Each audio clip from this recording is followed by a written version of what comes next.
Hello everyone, this is Pastor Ryan Pronzinski of Christ Lutheran Church in Michigan Center, Michigan, and this is my Chair Chat Daily Devotional for Tuesday, April 28, 2020. These video devotionals are intended to help you engage your life of faith during this time of pandemic when you are more than likely unable to get to in-person worship, Bible study, small groups, and things of that nature, as well as being unable to get your usual devotional materials. So, with all that in mind, I encourage you to take time throughout these videos to pause and reflect, talk with those around you, journal, or do whatever you need to do to meaningfully engage your life of faith. I would also highly encourage you to leave constructive comments, questions, and prayer requests in the comments section below this video, and I promise to get to those in the following videos. And that doesn't have to just be a space where I can engage with you, but other people who watch this video can as well. The readings that I select each time I do one of these videos comes from the Daily Revised Common Lectionary. It's a church calendar schedule of readings, and it can be found online. Today's readings are Psalm 134. I will not be reading that today, so for details, see the video from April 27th. The next reading is Proverbs 8:32 through chapter 9, verse 6. And then the last reading is 1 Peter chapter 2, verses 1 through 3. Before I get to the readings, as always, I'd like to invite anyone who sees these videos to join us for Sunday worship at Christ Lutheran Church. We have been doing our Sunday morning services using Facebook Live, and we worship together at 9:45 Eastern Standard Time, a.m., and the link to that Facebook Live stream, as well as the recordings, can be found in the description below. So please come and join us, either live or through the recording for worship. All right, on to our first reading, which is from Proverbs chapter 8, verses 32 through chapter 9, verse 6, which reads as follows. And now, my children, listen to me. Happy are those who keep my ways. Hear instruction and be wise, and do not neglect it. Happy is the one who listens to me, watching daily at the gates, waiting beside my doors. For whoever finds me finds life and obtains favor from the Lord. But those who miss me injure themselves. All who hate me love death. Wisdom has built her house. She has hewn her 7 pillars. She has slaughtered her animals. She has mixed her wine. She has also set her table. She has sent out her servant girls. She calls from the highest places in town. You that are simple, turn here. To those without sense she says, come and eat of my bread, and drink of the wine that I have mixed. Lay aside immaturity and live. Walk in the way of insight. Here ends the reading. Now, I have in my notes here, I don't think that in these videos we have had a reading from Proverbs yet, so a very brief overview of Proverbs. So Proverbs is a book of various wise and faithful teachings. But also in the book of Proverbs, along with these various wise and faithful teachings, is that wisdom gets personified, meaning wisdom gets portrayed as a person and as female. So Lady Wisdom is in Proverbs. So wisdom then is not simply intellectual ideas that get passed on, but wisdom quite literally in Proverbs has a life of its own, a force of its own, an agency of its own. And this agency and power comes through God and works through God's people.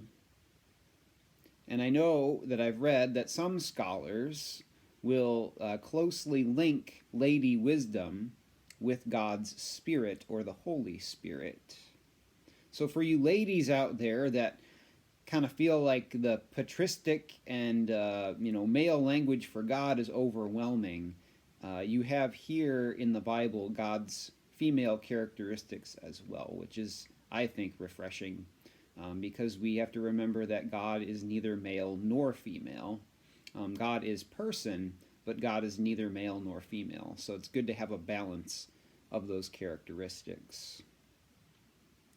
All right, so in general today, we are reminded that those who regularly, and in the proverb today, daily seek out and practice God's wisdom, we are promised that they who seek out and practice wisdom regularly will discover blessings or favor from God. And since wisdom is free and actively seeking people out, right, because it's personified, it has force, it has power by God's Spirit, we are given the promise today that all can feast on this wisdom of God and be blessed. No one is excluded. To quote the text today, she, Lady Wisdom, has sent out her servant girls. She calls from the highest places in town.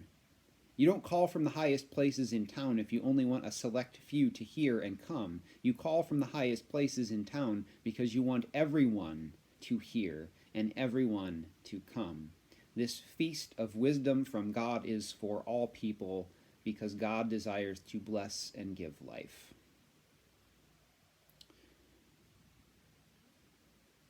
And that is because God knows that all people hunger for more and hunger for what is good. And so that's why this feast language gets used to talk about what wisdom and seeking out wisdom and gaining wisdom is like. It is a filling thing to discover wisdom in times of fear and uncertainty like we live in today. So what does then this call of God's Spirit of wisdom look like for us today, especially during this time of pandemic? At this point, I'm going to echo what my regional bishop said in his digital forum that he did on Zoom this week. He said, quote, or at least close to a quote, "We of the Evangelical Lutheran Church in America, the ELCA, which I and many of you are a part of, believe that God in fact works through science. The decisions we make with regard to COVID-19 will be data-driven and not desire-driven." End quote. So wisdom would teach us that letting our desires drive our decisions leads to some really bad outcomes. And the most deadly example in our own country's history that I could think of off the top of my head today is the Salem witch trials. People were so scared of what they didn't understand, right? Because many of these witches were just using herbs and medicines to heal people, which people thought of as witchcraft. They feared what they didn't understand, and also people getting sick from maybe taking things that were supposed to be herbs and medicine and saw that as curses and witchcraft, right? They feared what they didn't understand, and so they let their desire for control, because when you're afraid and things seem out of control, right, that's when desire pokes up its ugly head. Their desire to take control of their lives that were out of control led to innocent human lives being burned at the stake, right?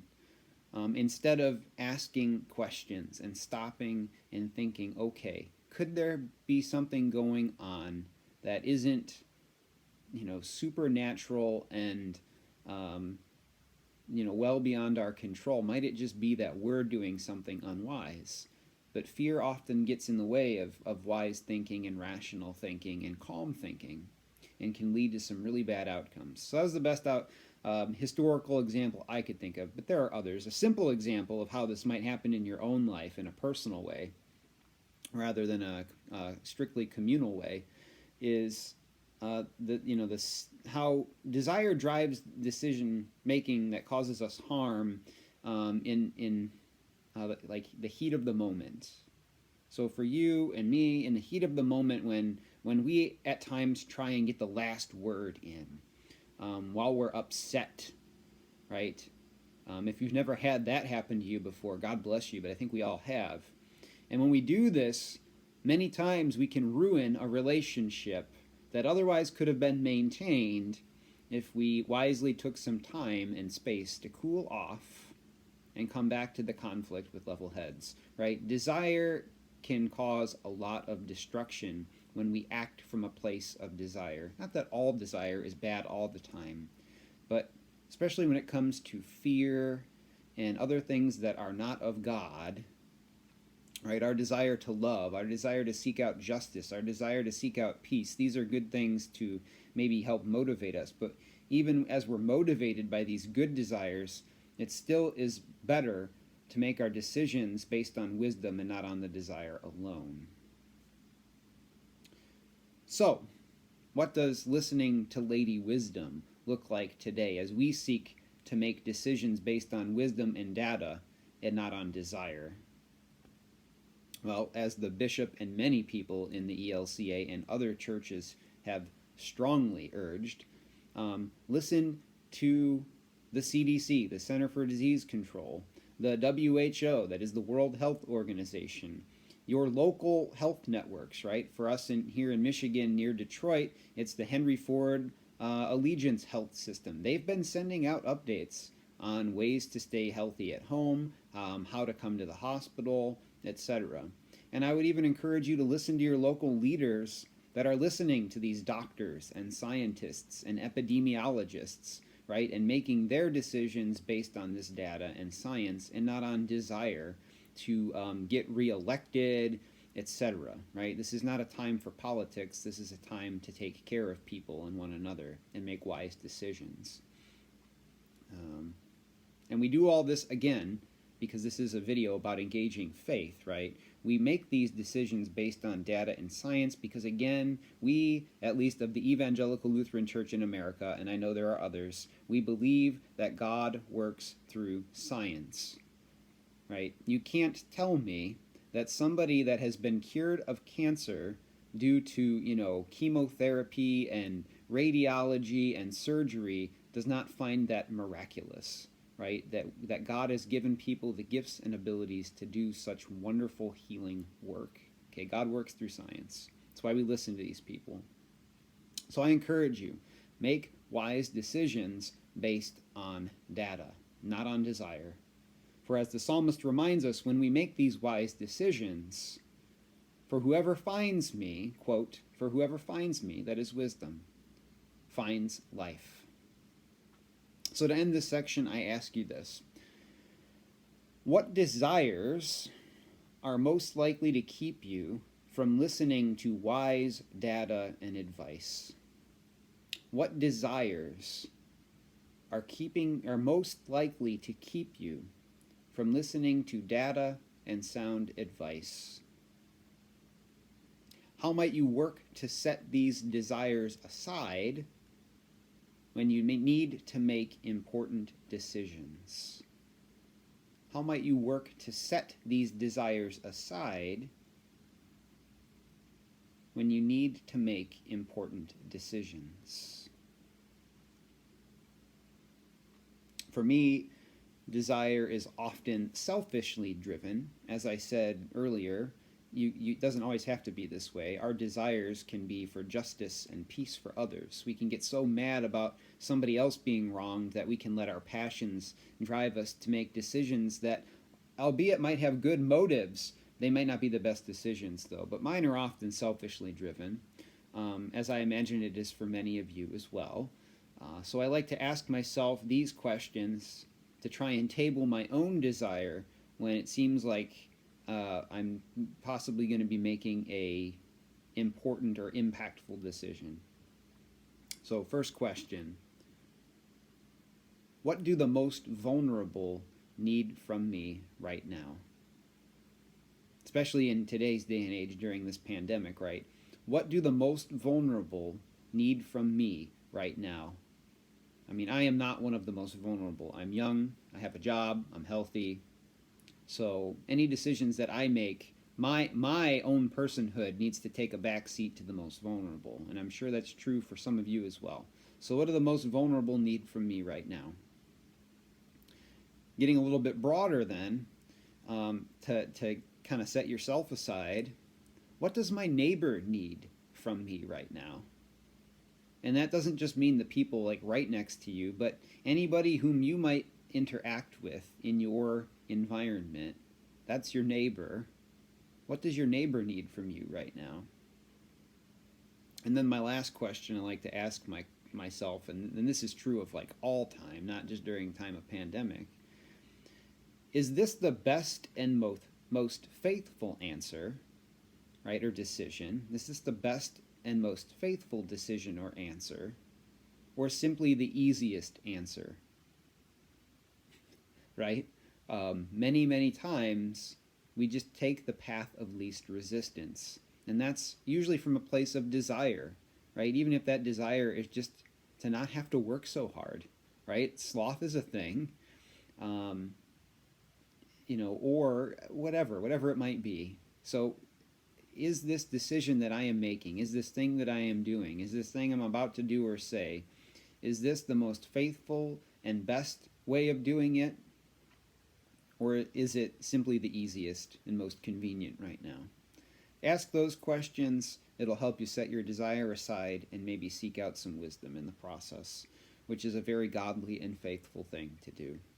All right, on to 1 Peter chapter 2, verses 1 through 3, which reads as follows.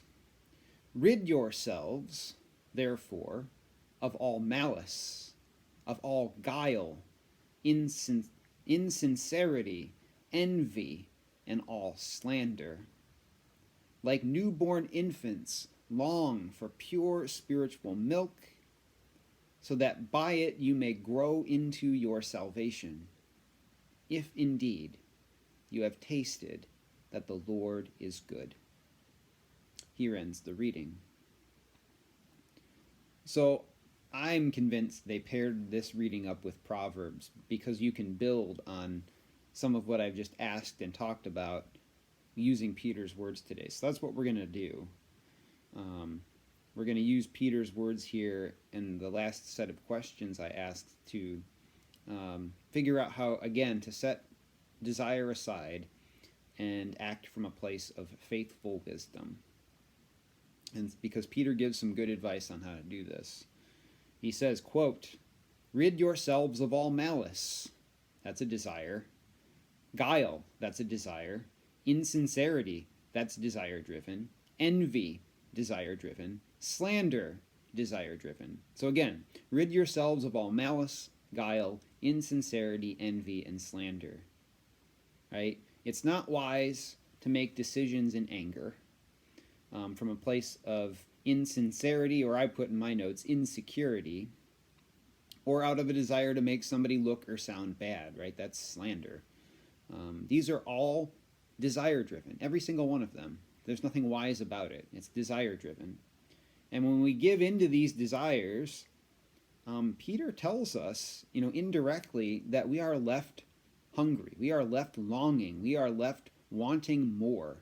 These desires, these actions from desire, slander and guile and insincerity and malice, they don't fill us up. At the time we might think they will, but they leave us empty and sometimes worse off. I might even argue all the time worse off. We are not fed and given life simply by acting from these places of desire alone. It just doesn't help us. So Peter says, long for spiritual milk. That is wisdom and guidance from God.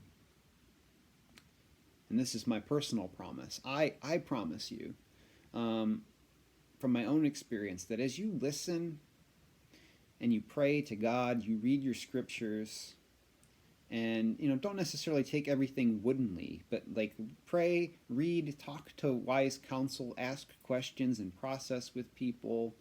Right? That is, you seek to discern what God is doing.